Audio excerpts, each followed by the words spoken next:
We're out here today really excited to be banding wedge-tailed shearwaters. So wedge-tailed shearwaters are a migratory bird.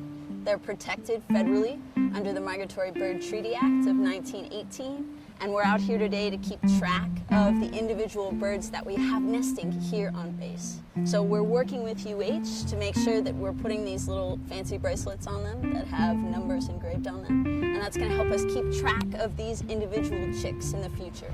So the birds evolved to leave their burrows and go to the ocean. And so they evolved to do this when there's like a full moon and there's no human light. So they go towards the light because the ocean reflects the light, and so the ocean is brighter than the land. So they evolved to follow this pattern and go towards the light. Now that we have city lights that are on at night, they get confused, and so they go the wrong direction. And then they fly around the city until they get exhausted, and they literally fall out of the sky and land on the ground, and then they're stranded because they're so exhausted that they can't get back up, and they're disoriented and they don't know where to go. So it's actually a pretty big problem for seabirds living in and around humans. The chicks, as you can see, some of their plumage is coming through. They're nearly adults, which means they're going to fledge and go out to sea.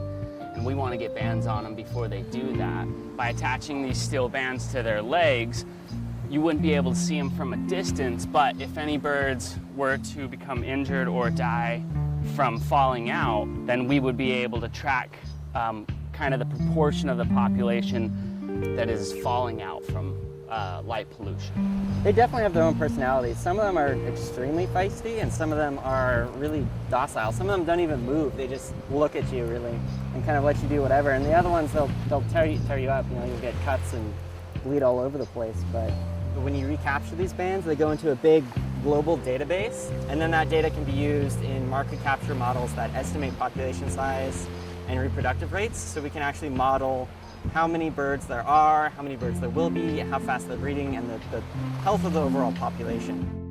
UH, the University of Hawaii, has been huge in helping us preserve and maintain a lot of these natural resources. So the wedge-tailed shearwater is just one of many of the bird species, again, that we find here on base, but we need to protect because, again, they are federally either endangered or protected, like the Hawaiian stilts is a really good example of part of a study that University of Hawaii has done and will continue to do, and we hope to continue this partnership further.